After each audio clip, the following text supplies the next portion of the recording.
Hello and welcome back to The Voice Within. Today we're going to start with one interesting story, but I promise I have some valuable wisdom inside of it, like usually. So, as you may know, we have been having a lot of instability in the Middle East in the past few months. Because of that, we were evacuating to Bosnia. We stayed there for the 2 months, after which we came back to Bahrain because situation became calmer and it seemed like the peace came back in our region. However, few days ago, we heard missiles again flying over our head in the morning around 4 5. The feeling of unpredictability, the feeling of stress kind of came back in my body. So the first night when it happened, I was quite stressed. I wasn't able to fall asleep because it happened around 4 5 in the morning, after which I was having hard time to calm down. Then 2 nights after, it happened again. But this time I woke up roughly a little bit and I just went back to sleep. And then during the day, we went to museum. Then after that, again, we had one day or one night of peace. And then day after, again, we had same situation around 4, 5 o'clock in the morning.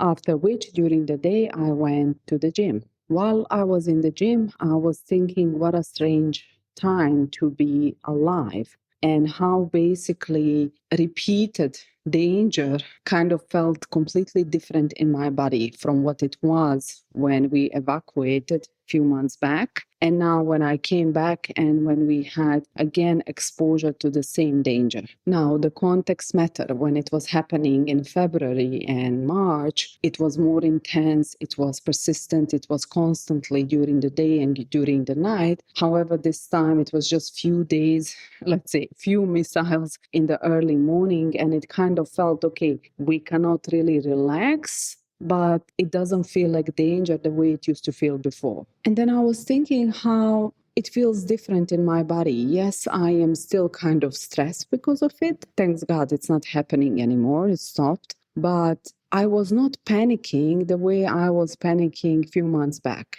It felt almost like I adopted to it. I got used to it, that, okay, this is what is happening. Few missiles, few bombs fly over our head in the early morning. And then the next day we just continue like nothing is happening. We go to gym, we return to our life, and we live normally. Is it normal? Or is it just the fact that our nervous system adapts to repeated things, even if those things are abnormal things? So if something is repeated enough times in some kind of pattern and we are kind of expecting the same outcome every time, we accept it, we adapt to it. Our nervous system doesn't classify it anymore like some big danger, although it is danger. Then I was thinking how this same thing of normalization of the things or adaptation to the things applies to all of the life situations. For example, if your kid is talking rude to you, or your kid is in the stage where they're hitting, biting, or doing anything, at the beginning, you get very disturbed with it. You try to correct it, you try to teach them. Then you repeat it, and you see that nothing is changing. Then kind of you just accept status quo. You accept, okay, my kid is doing this, I cannot change it, I will just push through it until it stops by itself. Or if we have somebody who is repeatedly using sarcasm or is in some way disrespecting us, after some time when the things are constantly repeated, we just accept that this is the way this person is. So in order for me to preserve this relationship, I have to accept that this is who they are. Or if somebody is showing lack of curiosity, lack of consideration, if somebody is exercising rudeness towards us, if somebody is not respecting our boundaries, after some time when the things are constantly pushed and repeated, our brain, our nervous system kind of normalize it and accept it like, okay, this is what it is, what can I do about it? So basically, what do? We normalize abnormal things, or let's say the things which are kind of not acceptable to survive, to be accepted, to belong, to be loved. If we point to the things that are not okay for us from the beginning, and then we repeatedly point to it, or we reduce access to the people, then kind of we will feel rejected, we will feel like we don't belong. So in order for us to stay where we are, in order for us to preserve relationships, belonging, and so on and so forth, we normalize the things which deep inside of our body, we usually feel that they are not okay. And then after some time, suddenly they become okay. It's not okay completely in the sense I'm comfortable when this thing is done to me, the same way I was not comfortable when here and there some missiles fly over our head. But then at the same time, we feel like, okay, this maybe doesn't affecting me that much. This is maybe okay. We try to find the stories and the reason to justify certain behavior from the people. We create meaning. They didn't mean it. She didn't mean it. This is the way they are. They don't understand. Because if we go deeper, if we try to explain or not explain the behavior of the people towards us, then we are getting in a place where we have to do something about it. And our brain doesn't like those places where we have to do unpredictable things. So in order for us to preserve that predictability, that safety, we find a way to normalize something which shouldn't be normalized. This is the reason why we enjoy people who share similar things to us, who normalize us the things. If you have somebody in your life who likes to gossip, you enjoy that person because you can gossip together. If you are the person who likes to gossip, we all did it. Or if we have somebody who judge people loudly and you judge people loudly, you like that person because now you are normalizing, sharing the same behavior, and none of you feels awkward inside of it. And usually we don't like those people who give us feedback. We don't like those people who set boundaries. We don't like those people who say, this is not what I do. This is not comfortable for me. Just imagine a situation if you sit somewhere and you have 5 friends who are gossiping about somebody who is not on the table. And then you have one friend who just simply gets up from the table because she doesn't gossip. Suddenly, all of 4 others feel discomfort of gossiping. But instead of saying this, what we do is not correct, people will usually villainize the person who got up from the table. And if you are that person, it's hard because then you feel rejected. You feel that the people like you as long as you accept the way they function. But if you have certain different values and belief and you want to stand in them, you want to be yourself and do the things which are comfortable for you, then usually people don't accept you. This is why so many of my podcast episodes are talking about being able and accepting to being misunderstood, being judged, being gossiped about it, accepting that we cannot shape our life as people liking. We have to shape our life as per our own standards and values. If you decide to be the person who gets up from the table when the gossip happens, then usually people envy that kind of person because you are stepping outside of something which is normalized and you are showing different model, different way of behavior that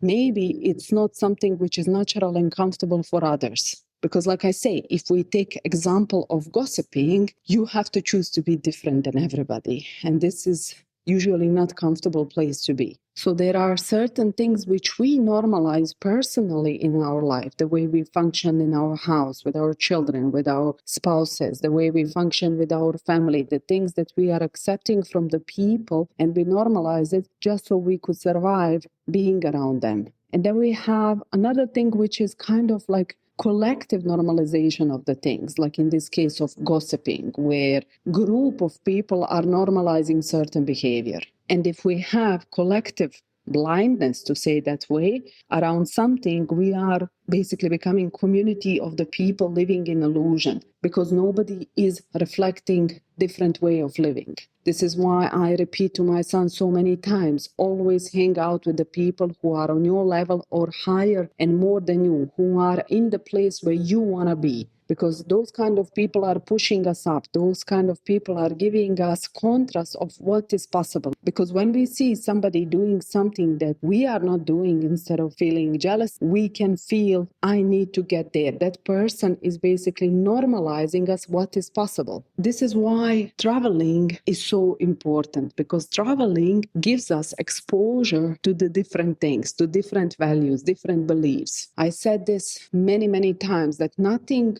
made me grow and change like a person like traveling. Because when we are staying in the same circle with the same people constantly, year after year, we normalize what is normalized normalize inside of that circle. If, I don't know, stagnation, shallow talk, gossiping, not progressing, not growing, not changing yourself is normalized in your circle, then of course you usually will not even see that you are doing something wrong, because everybody around you are doing the same thing. If you take a look at motherhood, for example, it's normalized that motherhood is hard. It's normalized that good mother sacrifice. If you take a look at the marriage, it's normalized that the woman is the one who is carrying more. Not because these things are true, not because these things cannot be different. They can be different, but it's collectively normalized to classify motherhood and, let's say, marriage in that way. So once you decide to do something different than everybody, if you say, well, motherhood, it's not hard because I have support, I paid, I don't know, nanny, I do this, I do that, then suddenly you are the black sheep among everybody, because you are introducing something which other people don't want to do, or not comfortable to do, or not able to do. So people will usually try to tear you down, to pull you down to normalize levels so they don't have to feel discomfort of your choices. And if we follow their discomfort, we are basically shrinking ourselves to the cup where we can belong with them. In order to grow, in order to change, in order to become more, we have to be comfortable with being different, with being judged, with being misunderstood, because then as well we are becoming the evidence of what is possible. We are showing to other people, other women, what they have normalized, and it doesn't have to be that way. It can be different. We human like consistency, we like predictability, so we would rather stay in predictable pain, in predictable discomfort, than trying something unpredictable, new, and possible better for us. This is why women stay in the painful marriages, in the painful relationships. This is why women tolerate so many things, because at least I know what can I expect here. At least I'm used to it. At least this is my normal for years. But to change something, to choose something differently, to say, I change my mind, I don't accept this anymore, takes a lot of spine, a lot of courage to step out of the frame and be different. And when we think about change and stepping out of normalized things, we usually like to think in absolutes, either this, either that, or we think in a big things. We take a look at some life area we have, which is the huge leap, and we think, oh my God, I cannot do that. I cannot change that. It's too big. Of course, it's too big if you are doing it first time. Everything is big when we do it first time. The way to get out of the normalized things, the way to get out of the things which are uncomfortable for us, that are clashing with our values, with our standards, with our beliefs, is to start small. We take some small thing, some small unpredictable thing which our nervous system can tolerate, and we change that. And then we see that nothing happened. We survived. Nobody died. Nobody rejected us. And then we move on to the next thing. Now, confidence is created by evidence. So the more time we repeat exposure to the different things, the more confident we become. And then as well, the thing that we often do is we are expecting results immediately. So we are expecting that, let's say, you have 4 friends who are normalized gossiping, and then one day you decide, I don't like this anymore. I don't feel comfortable with it. I used to gossip. Now I don't want to gossip anymore. And we are expecting that one day we're going to come to them and tell them, you know what, I don't gossip anymore. So all of you stop gossiping around me, and everybody will be, okay, fine, now we love you and accept you. This is not usually how the things work. We have to start small. If we take this simple example, is you stay at the table and you don't say nothing.